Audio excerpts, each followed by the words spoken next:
MI ने अपनी नई 75 इंच QLED टीवी इंडिया में लॉन्च कर ली है। इस वीडियो में आपको इस टीवी की सारी जानकारी देंगे, क्या अच्छा है, क्या बुरा है और क्या आपको एमआई की 75 इंच QLED टीवी लेनी चाहिए या नहीं, सब बताएंगे आपको इस वीडियो में। इस वीडियो को अंत तक देखना। आगे बढ़ने के पहले जो लोग नए हैं, नीचे दिया हुआ लाल सब्सक्राइब का बटन दबा दीजिए और अपने बंधु के साथ जुड़ जाइए। रेगुलर वीडियो अपडेट्स के लिए बेल आइकन जरूर दबाइए। दोस्तों, मैं हूं मनु, आपका शॉपिंग बंधु। लगे हाथ, शुरू करते हैं।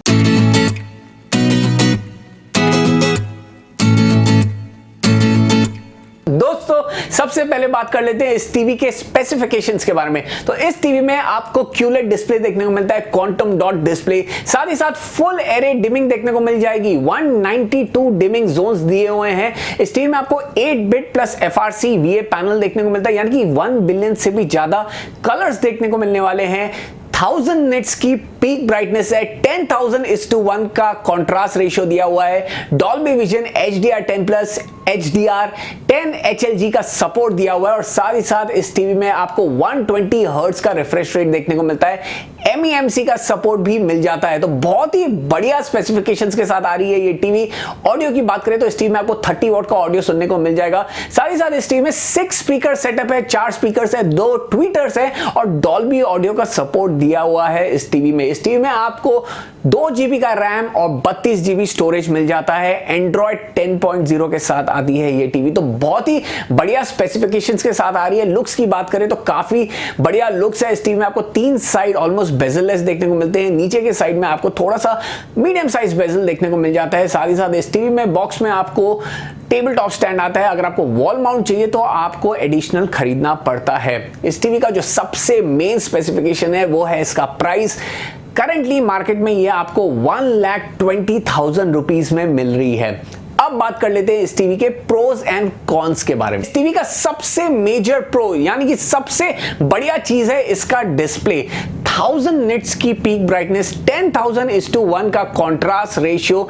दोस्तों, ये बेंचमार्क स्पेसिफिकेशंस है। तो यहां पे आपको ये टीवी 75 इंच सेगमेंट में 1,20,000 में आपको इतना बढ़िया डिस्प्ले दे रही है। तो ये इसका मेजर प्रो मैं कहूंगा। दूसरी चीज जो मुझे इस टीवी की बहुत बढ़िया लगती है वो डेफिनेटली इसका यूजर एक्सपीरियंस है, इसका सॉफ्टवेयर एक्सपीरियंस है। एमआई की हर टीवी का सॉफ्टवेयर एक्सपीरियंस जो एंड्रॉइड के साथ जो इंटीग्रेशन होता है वो हमेशा अच्छा ही होता है। तो वो भी आपको इस टीवी में मिलने वाला है, बहुत बढ़िया देखने को मिलने वाला है। और तीसरी चीज डेफिनेटली इसकी प्राइसिंग है। जैसे कि मैंने कहा 1,20,000 में 75 इंच QLED टीवी और कोई नहीं है मार्केट में जो आपको इतनी बढ़िया ब्राइटनेस देने वाली है, जो आपको इतना बढ़िया कॉन्ट्रास्ट देने वाली है। ऐसी आपको मार्केट में नहीं मिलने वाली है। तो ये इसका मेजर प्रो है। तो ये 3 प्रोज मैं कहूंगा इस टीवी के।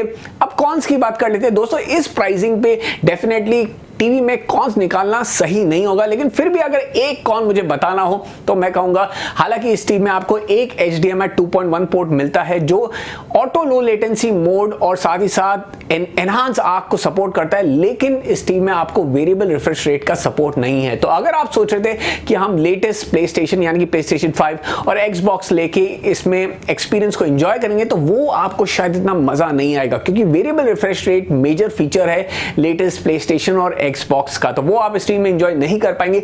लेकिन अगर आपके पास पुराना प्लेस्टेशन है तो आपको इस टीवी का लो लेटेंसी मोड बहुत बढ़िया लगने वाला है और आपका गेमिंग एक्सपीरियंस और भी बढ़ जाएगा। तो ये चीज आपको ध्यान में रखनी है। अब बात उठती है क्या आपको ये टीवी लेनी चाहिए या फिर नहीं। दोस्तों, जैसे मैंने कहा, इस प्राइस सेगमेंट में 75 इंच सेगमेंट में आपको कोई और टीवी नहीं मिलने वाली है। इससे अगर क्लोजेस्ट में देखूं तो सैमसंग की TU 8000 आती है जो आपको 2 लाख रुपए में मिलती है। स्टैंडर्ड रिफ्रेश रेट उसका 60 हर्ट्ज का है और ब्राइटनेस और कॉन्ट्रास्ट की बात करें तो डेफिनेटली काफी कम है इस टीवी से। तो यहां पे बिल्कुल भी कंपटीशन है ही नहीं। हालांकि कई लोग कहेंगे सैमसंग में आपको सर्विस बहुत बढ़िया मिल जाती है। जी हां, मैं एग्री करता हूं, लेकिन अगर आप उसे थोड़ा सा भूल सकते हैं क्योंकि प्राइस डिफरेंस बहुत है। कहां 1,20,000, कहां 2 लाख। तो 80,000 रुपए अगर आप सैमसंग की सर्विस के लिए ले रहे हैं तो मैं कहूंगा अगर आप कोई थर्ड पार्टी से भी सर्विस कराते हैं तभी भी आपका खर्चा इतना नहीं हो होगा। तो मैं डेफिनेटली इस प्राइस सेगमेंट में 75 इंच सेगमेंट में इस टीवी को डेफिनेटली रेकमेंड करूंगा। अगर आप अपने घर को थिएटर बनाना चाहते हैं, क्योंकि आजकल थिएटरों में जाना बहुत मुश्किल हो गया है, तो आपको इस टीवी को डेफिनेटली कंसीडर करना चाहिए। बहुत ही बढ़िया प्राइसिंग पे इस टीवी को एमआई ने निकाला है। 2017-2018 में जब एमआई टीवी निकालता था तब कई लोग खुश हो जाते थे क्योंकि आपको ट्रू क्वालिटी देते थे कम प्राइसिंग पे, लेकिन उसके बाद काफी बेकार टीवीज निकालने लगे। लेकिन इस बार एमआई वापस आपको ट्रू क्वालिटी दे रहा है और बहुत ही बढ़िया प्राइसिंग में दे रहा है। तो डेफिनेटली मैं इस टीवी को रेकमेंड करूंगा, जरूर जाके चेकआउट कर सकते हैं। और साथ ही साथ डिस्क्रिप्शन में आपको हमारे और भी रेकमेंडेड प्रोडक्ट्स मिल जाएंगे, जरूर जाके डिस्क्रिप्शन चेकआउट कर लेना। इस वीडियो में यहाँ पे अंत करते हैं। अगर आपको वीडियो पसंद आए इस वीडियो को लाइक कीजिए, अपने दोस्तों शेयर कीजिए, जो लोग नए हैं इस चैनल को सब्सक्राइब कीजिए। नीचे लाल सब्सक्राइब का बटन दबाकर अपने बंधु के साथ जुड़ जाइए। फिर मिलेंगे अगले वीडियो में कुछ नए कंटेंट के साथ। जैसे कि मैं हमेशा कहता हूं, स्टे हेल्दी, स्टे मोटिवेटेड। जय हिंद।